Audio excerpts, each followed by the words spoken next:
Yun mga bayan, magandang umaga, mga napakagandang araw ngayon mga man, mainit sa labas yan. Medyo against the light yung ating harap. Kaya lang, okay lang. So mga bayan, gagawa tayo ng buwan ngayon. Gawa tayo ng panisal. Subukin ulit natin yung ating buwan, oven, saka yung mixture hanggang makakuha natin yung pinakang mas mababang oras na pag-bake mga bayan. So mga bayan, meron ako ditong nilagay na isang cup. Ito mga kabayan, isang cup na tubig nilagay ko na dito. Yan mga kabayan. So nilagyan ko na rin siya ng nilagyan ko siya ng tatlong cup. Yung takip mismo ng galon, tatlong takip ng galon ng vanilla. Tapos 120 grams na asukal. May 1/2 tablespoon na asin. Ngayon mga kabayan, lalagay tayo ng yes mga kabayan. So lalagyan natin siya ng, since ang gagawin ko mga kabayan, mga ano lang, mga half kilo ng flour. So maglalagay ako ngayon ng titimbang pa natin mga kabayan, timbangin ulit natin. Yan, ito i-set natin sa 0.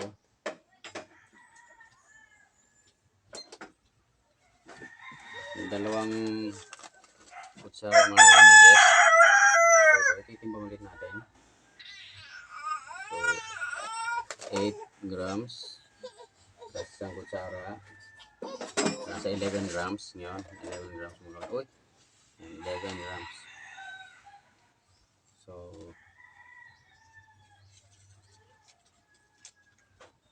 ito mga kabayan yung yes, 11 grams. Tunawin natin dito.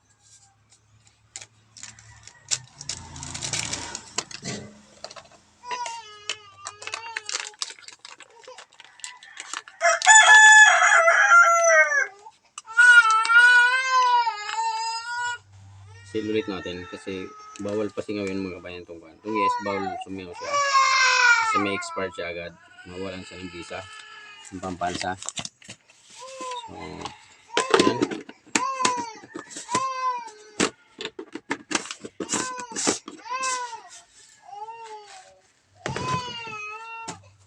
So ito naman mga kabayan yung harina.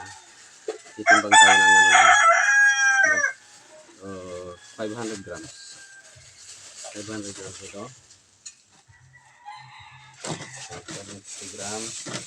Ang deficit, gawin tayo ng 500 grams.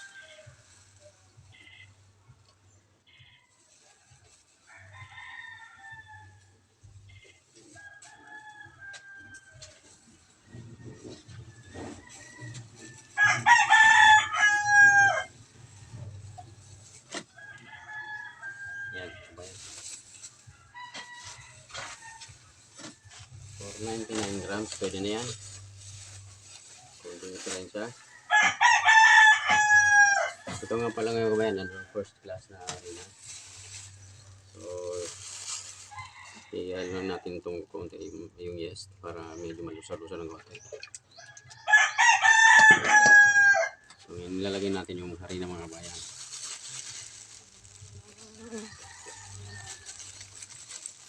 So gumagawa ko mga kabayan yung medyo konting ingredients lang para yung hindi nakalimutan ako bayan. Lalagyan ko pala lahat mga kabayan to.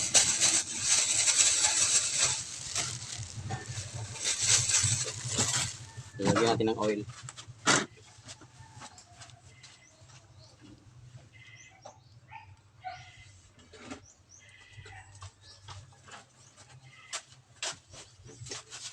Yan mga kabayan to, oil.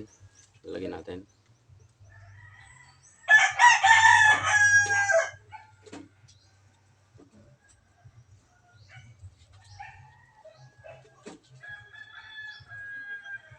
Dalawang takip lang mga kabayan. Hindi ako naglalagay ng ayoko maglagay ng mga kabayan, yung butter, kaya yung margarine, kaya lard. Kasi mga kabayan, alam yung lard o kaya margarine sa tinapay hindi maganda. Maganda yung pampalambot sana, kaya lang kahit na medyo tumatagal-tagal, medyo malambot pa yung tinapay, kaya lang siyempre, kinoconsider ko siya as cholesterol, fat. So, hindi maganda ang sa kalusugan. Kaya ito yung nangyayari pa kong timpla, yung walang fat. So, ito. Kalahating kilo mga kabayan. Haluin natin dyan.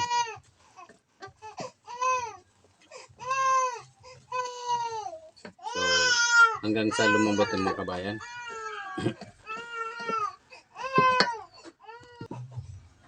Yan mga kabayan, yung okay na. Medyo okay na yung ating masa, ating dough.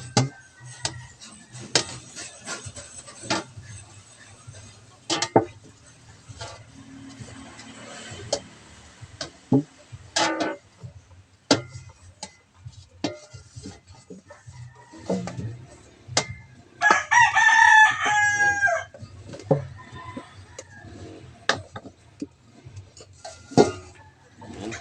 Script natin mga kabayan yung tira dito sa ating kuhan. Wooden spoon pang masa. Pang masa ng kuhan. Dough.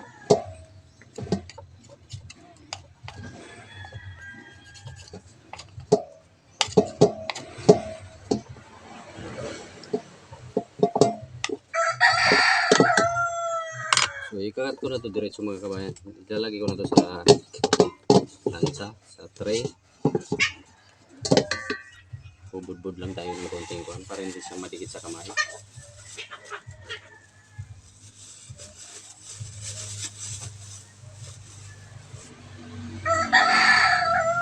Ayun.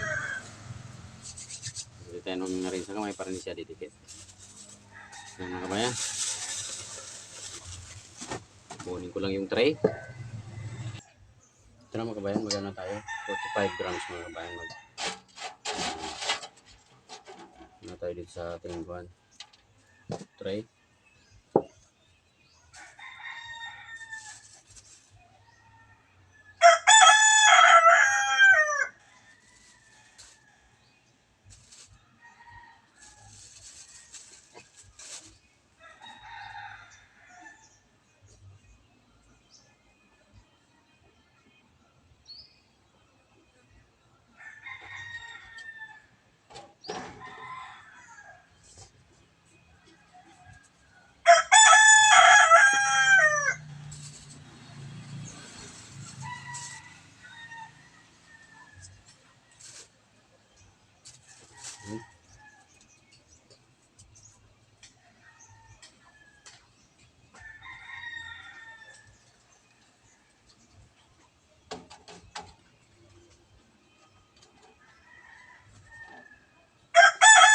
So, imuli ko muna lahat mga kabayan. Boldi ko muna. Balikan natin mamaya. Yan mga kabayan. Tapos na tayo mag-tray. So, yun mga kabayan, yung 500 grams na